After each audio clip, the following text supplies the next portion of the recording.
Hey, what's up guys, Rev here. It's the end of the week, so my viewers know what that means. Dopamine time. A serotonin-filled adventure where we do a rundown of some smaller, but still very interesting anime-related stories from the past week. This time we have a return of a controversial anime series, China banning even more Hololive-related content, an update on our Attack on Titan shit-posting politician, and finally, at the request of many, I will end the video with a brief discussion about the Nux V Shojo situation going on right now, so stay tuned for that.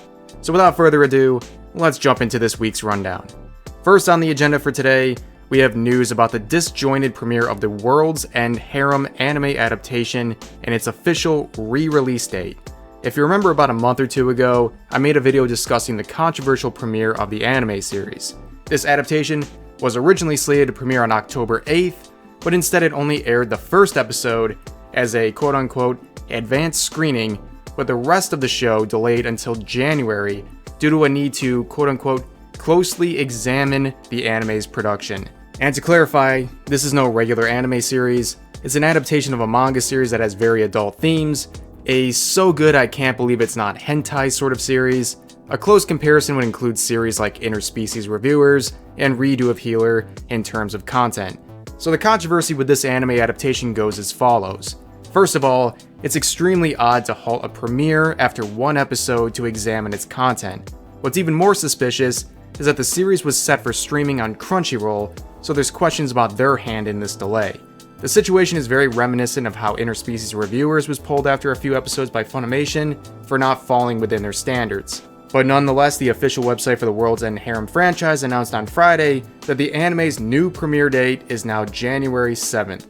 No further information has been provided, including what kind of changes were made, and since only one episode was released, there's no real way to tell what was cut or changed. So at this point, the only real comparisons can be made to the manga series, just a shady situation all around. Our next story today involves Hololive in China, a match made in heaven.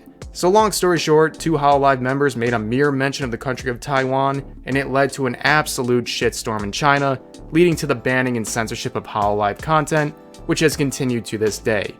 Recently, Hololive's Momosuzo Nene made a surprising voice acting appearance in the world's finest assassin anime.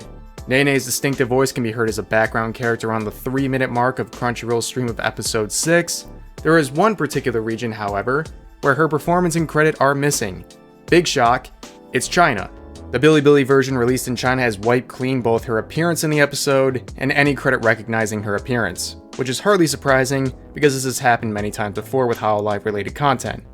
Next up, we have an update on the shitposting boomer politician, Paul Gosar. In case you haven't been following this epic manga with us over the past few weeks, an American politician named Paul Gosar posted an anti-immigration parody of Attack on Titan on Twitter, where the Titans were portrayed as his political enemies, and Eren Yeager as the hero pushing them back from the wall.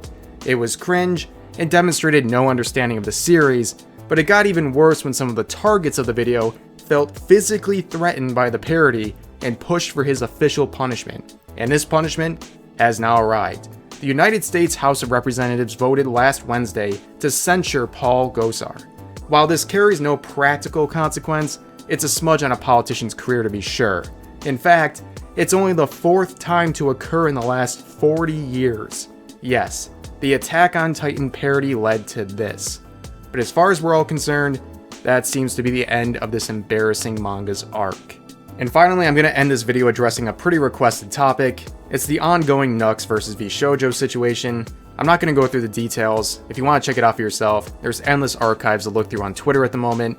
Now I'll make this clear, this is an ongoing situation, but I will say this, based on everything public that I've seen, looking at it as objectively as possible, when it comes to V Shojo's management, V Shojo's members, and Nux, nobody looks too good as of right now.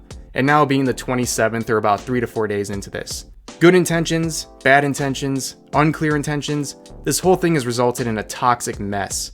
And even after the dump of information that is out there, I still have a lot of unanswered questions, so unless something very definitive happens soon, I won't consider making a separate video on the subject. This is all besides the fact, I really don't like covering drama type videos that involve content creators versus other content creators, so I just wanted to briefly address this since many people have been asking what I think. But that, ladies and gentlemen, will conclude this weekly rundown. I hope you all enjoyed, and I'll see you guys next time.